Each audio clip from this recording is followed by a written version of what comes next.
Hello students, welcome to the channel. So students, in previous lecture we saw the introduction of arithmetic progression, and then we also saw the what is nth term and number of terms, right? And we also saw the difference between nth term and number of terms, n terms, right? तो आपने अगर video नहीं देखा है तो जाकर देखिए. And now we are going to start our first exercise of the chapter arithmetic progression, page number 109. Let's start with the question.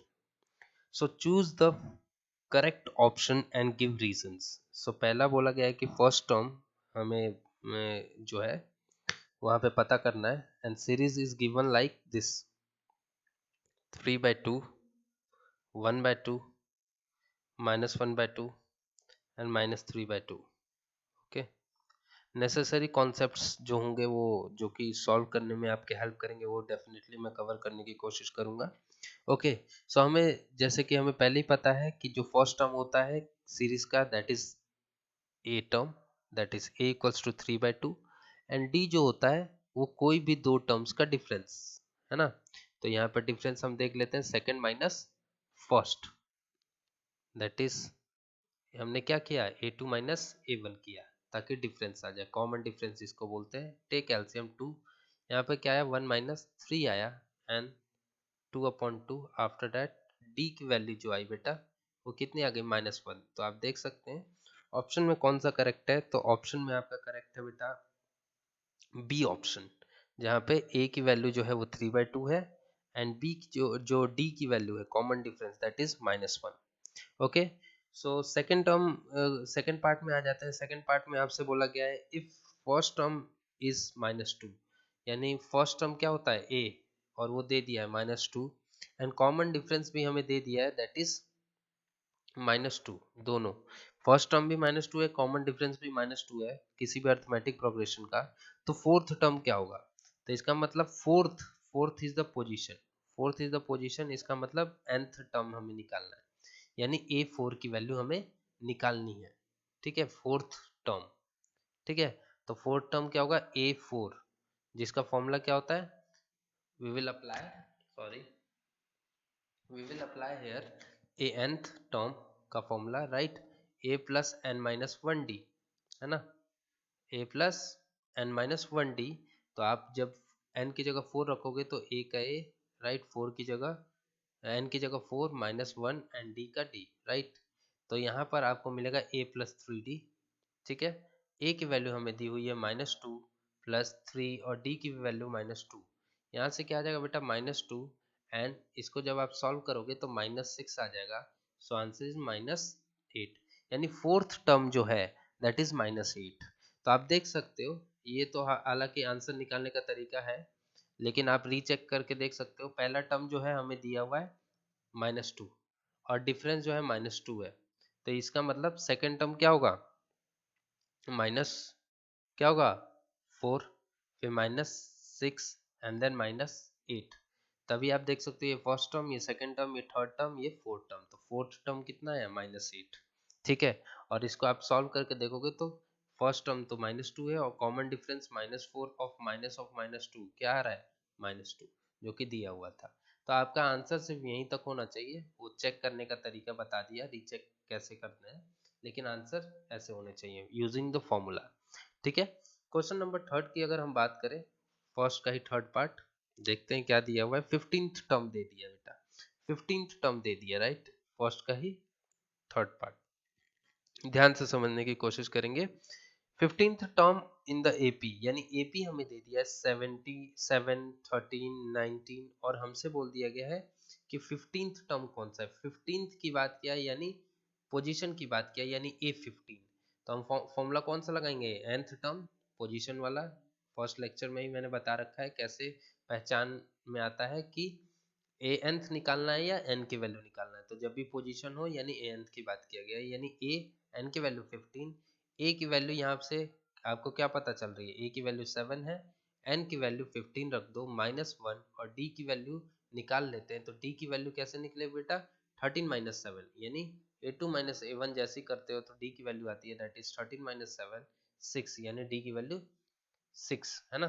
तो 7 + 15 - 1 14 एंड d की वैल्यू 6. ओके, सो 7 और 6 4 जा 24, 6 1 6 84 एंड यहाँ से आपका आंसर आ गया 91।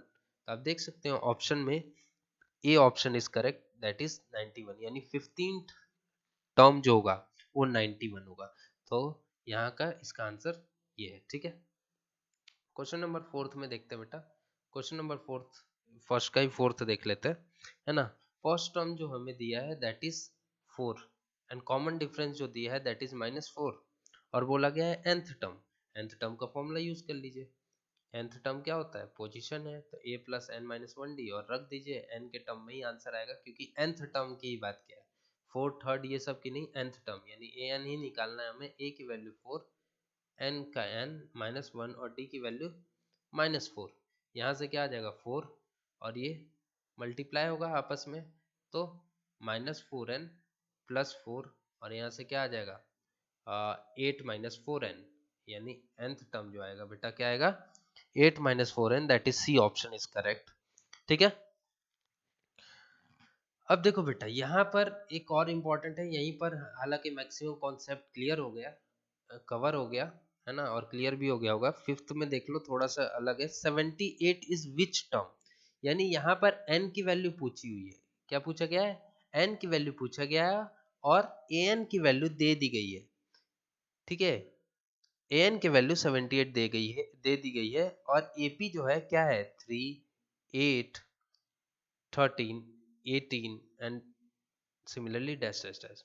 यहाँ से a की वैल्यू हमें 3 पता चल गई है, d की वैल्यू हमें कैसे निकालेंगे, सेकंड a2 माइनस a1, तो a2 क्या है 8, a2 ये है फर्स्ट सेकंड टर्म और फर्स्ट टर्म a1 यानी 3, यानी d की वैल्यू जो है वो 5 मिल गई है, a की वैल्यू हमें 3 मिल गया है। और हमें कभी भी पूछता है टर्म देकर कि 78 जो होगा वो कौन सा टर्म होगा, यानी an की वैल्यू दे दी गई है, तो an की वैल्यू यानी an के फॉर्मूला ही लगेगा और यहाँ पर n की वैल्यू निकालेंगे। an कितना दे दिया 78, a की वैल्यू आपको 3 मिल चुका है, n की वैल्यू निकालना है और d की वैल्यू 5 मिल चुका है। यहाँ से आप जब आप सॉल्व करोगे तो 3 इस तरफ शिफ्ट होगा तो 78 माइनस 3 75 हो जाएगा और यहाँ पर n माइनस वन इंटू 5, अभी 5 नीचे चला जाएगा 75 upon 5 equals to n minus one. यहाँ से क्या आ जाएगा बेटा n माइनस वन, 75 अपॉन 5 क्या हो जाएगा 15 और n की वैल्यू क्या आ गई 16, यानी 16th टर्म जो है A16 जो है वो 78 होगा। आप देख सकते हो वहां आगे सॉल्व करके, है ना। इसमें 5 ऐड करते जाओ और 16 टर्म ढूंढ लो, दैट विल बी 78, ठीक है। तो n की वैल्यू क्या आएगी बेटा 16th, ठीक है। तो आई होप ये भी कॉन्सेप्ट आपको क्लियर हुआ। आइए हम लोग क्वेश्चन नंबर 2 में देख लेते हैं बेटा। क्वेश्चन नंबर 2 का हालांकि ये सब क्वेश्चन इंपॉर्टेंट इतने हैं नहीं, क्वेश्चन नंबर 2 का कि एपी है कि नहीं ये पता करने के लिए। भाई एपी है तो डेफिनेटली अगर एपी होगा तो कॉमन डिफरेंस सेम होगा, एपी नहीं होगा तो कॉमन डिफरेंस अलग होगा, यानी कॉमन डिफरेंस होगा ही नहीं। तो यहाँ पर इतना वो इम्पोर्टेंट सेकंड नहीं है, लेकिन फर्स्ट क्वेश्चन जो है फर्स्ट के सभी पार्ट इंपॉर्टेंट है क्योंकि वो हर एक कॉन्सेप्ट को कवर कर देते हैं, ठीक है। तो आप देख सकते हैं सेकंड का ए में अगर मैं कहूँ कि ए स्क्वायर ए क्यूब ए फोर और बोला जा रहा है कि क्या ये ए पी है, तो आप क्या निकाल लो सीधे कॉमन डिफरेंस निकाल लो, तो ए स्क्वायर माइनस ए, ठीक है, ये कॉमन डिफरेंस आ गया। लेकिन हमें कैसा पता चलेगा कि कॉमन डिफरेंस सेम है, तो हम क्या कर रहे हैं यहाँ पर a two minus a one किए, या तो इन दोनों को माइनस कर लो a two minus a one, या तो a three minus a two, तो a three minus a two क्या हो जाएगा ए थ्री क्या बेटा a cube minus a two a square. अब आप देख सकते हो ना ये सेम है और ना ही ये सेम है, समझ में आ रही बात, इसका मतलब ये एपी नहीं है। कॉमन डिफरेंस सेम होना चाहिए, कॉमन डिफरेंस सेम होना चाहिए। कई बार दिखता है कई बार नहीं, देखो जैसे यहाँ √2, यहाँ √8, फिर यहाँ √18।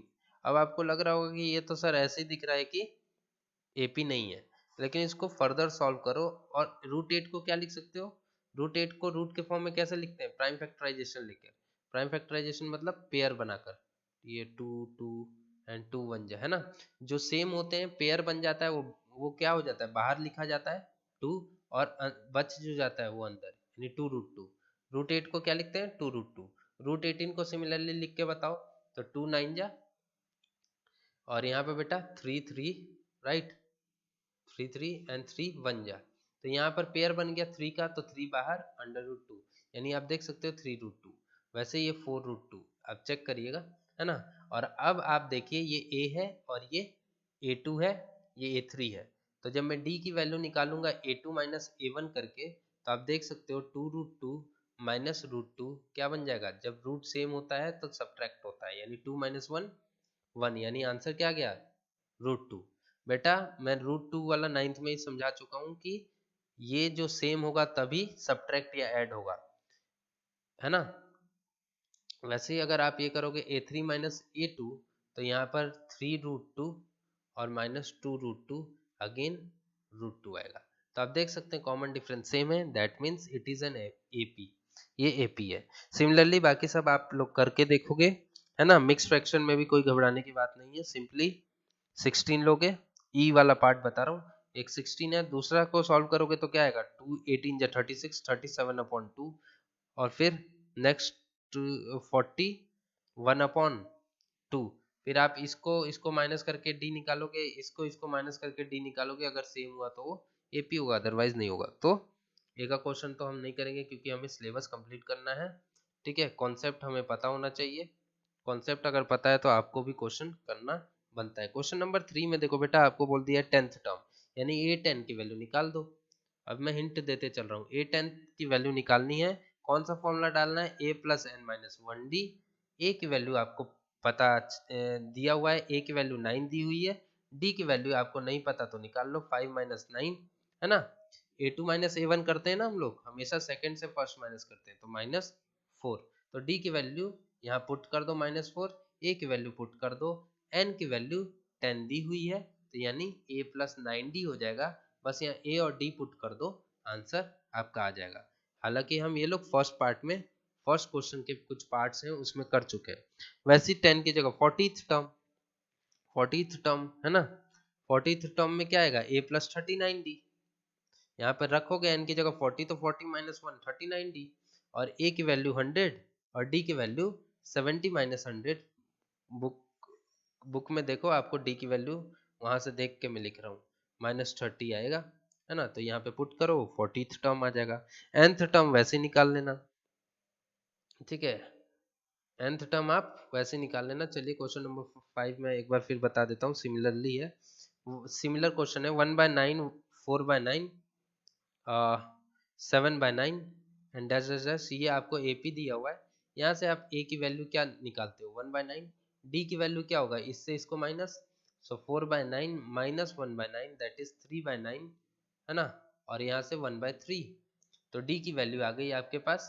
1/3, और आपको nth टर्म निकालना है, यानी a plus N minus 1d, यहाँ से a की वैल्यू क्या आ गई 1/9, n की वैल्यू n ही रहना है क्योंकि nth टर्म निकाल रहे हैं, और d की वैल्यू 1/3, सो 1/9 प्लस 1/3 n, ओके, माइनस 1/3। अब जब आप इसको फर्दर सॉल्व करोगे तो ये दोनों को पहले सॉल्व करेंगे, तो 1/9 minus 1/3 plus 1/3 n, take LCM, तीनों जगह एलसीएम ले लो, तो तीनों जगह बेटा जब हम एलसीएम लेंगे तो इसका आंसर क्या आएगा, 9 आएगा, 9 आया, 1 यहाँ पर 3 आएगा, और यहाँ पर भी 3n आएगा, so answer will be -2 plus 3n upon 9, ये हमारा nth टर्म है, जिसको हम सेपरेट करके लिख सकते हैं, ऐसे लिख सकते हैं 3n/9 -2/9 और फर्दर n/3 -2/9, ठीक है, 3 से 3 कैंसिल होकर n/3 बन जाएगा, सो ये भी सही है, ये भी सही है, आप कोई भी लिखिए, answer is correct. Similarly mth term के लिए, mth टर्म निकालना, नेक्स्ट क्वेश्चन देख लीजिए, क्वेश्चन नंबर 6, mth टर्म के लिए am का फॉर्मूला लगा देना, n की जगह m डाल देना, m-1d, सिमिलर d निकालो, a निकालो, पुट कर दो m के टर्म्स में, आंसर आ जाएगा आपका, गॉट इट, ठीक है। आइए और क्वेश्चंस देखते हैं, नेक्स्ट क्वेश्चन है क्वेश्चन नंबर 7 बेटा, क्वेश्चन नंबर 7 में आपका बोला गया है लास्ट टर्म की बात करता है तो nth टर्म निकालना है, लास्ट टर्म की भी बात करता है तो nth टर्म, क्योंकि लास्ट टर्म हमें नहीं पता कि उस एपी का क्या है, इसलिए हम लोग क्या एज्यूम कर लेते हैं nth टर्म, है ना।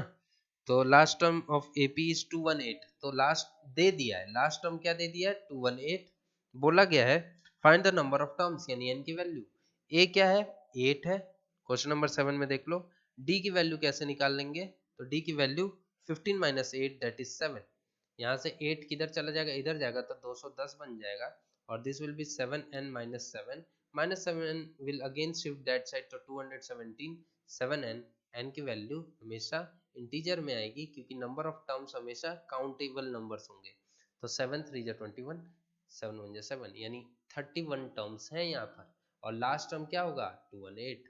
इस क्वेश्चन का मतलब एपी के सॉल्यूशन से ज्यादा आपको क्वेश्चन समझने की जरूरत है, सॉल्यूशन में कुछ है ही नहीं, एक ही फॉर्मूला, दो फॉर्मूला है यहाँ पर, एक समेशन और एक nth टर्म और n टर्म्स, बस और कुछ है ही नहीं, ठीक है।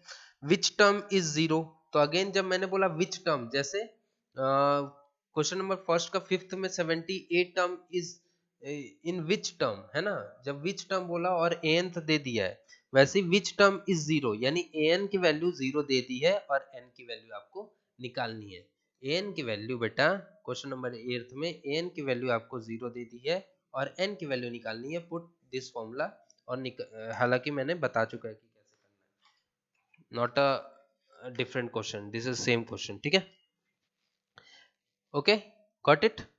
अब देखिए बेटा आपके जितने भी यहाँ पर क्वेश्चंस हैं, एक एक क्वेश्चंस अगर मैं करते जाऊं तो फिर आप क्या करोगे, तो आपको भी क्वेश्चंस करते रहने हैं, आपको ऐसा नहीं है कि बस सर कराए हैं वही आएगा, ऐसा नहीं है, क्वेश्चन जो है आप हेल्प लीजिए, कहीं से भी हेल्प लीजिए, खुद से करने की कोशिश कीजिए, नहीं आता है ज्यादा टफ होता है, अगर सेम क्वेश्चन होता है, सेम क्वेश्चन नहीं होता है तो डेफिनेटली मैं भी बताऊंगा आपको, बट ट्राई आपको करते रहना बेटा, है ना, ठीक है।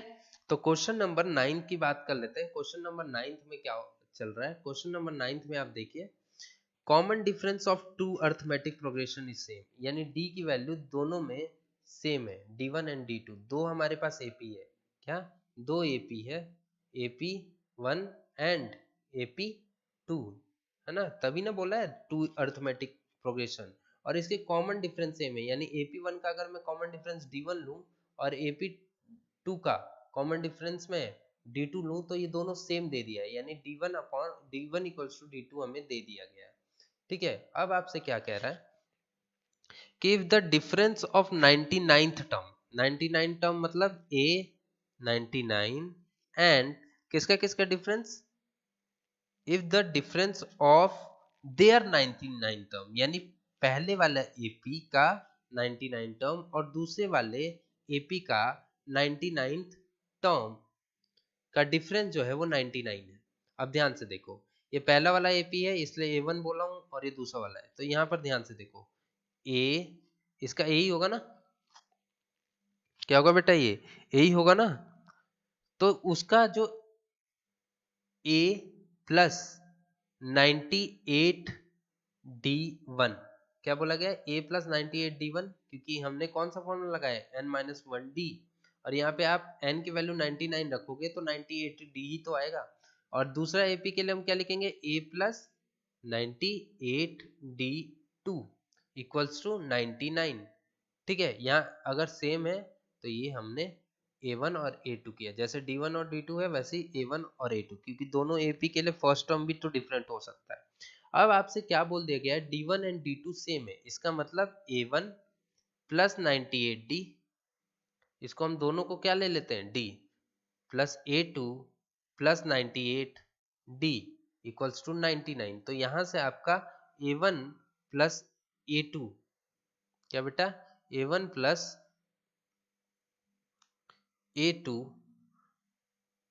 प्लस 98 प्लस 98 कितना होगा, चलिए इसको हम बाद में देखेंगे, 98 प्लस 98 डी इक्वल्स टू 99, ठीक है, इतना इक्वेशन 1 देती है।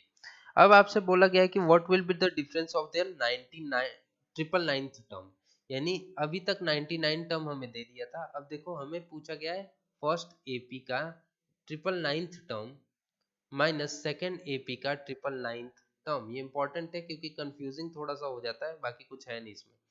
यहाँ पे आप फिर से आप क्या लिखोगे A1 प्लस 99 एक टर्म कम D1 minus A2 plus 998D2। अब हमें पता है D1 D2 यहाँ भी सेम है, तो क्या करोगे A1 plus 998D minus A2, है ना, माइनस A2, और ये क्योंकि ये कॉमन होगा तो यहाँ पे क्या होगा माइनस 998D, है ना। यहाँ से क्या पता चलेगा बेटा, ये गया,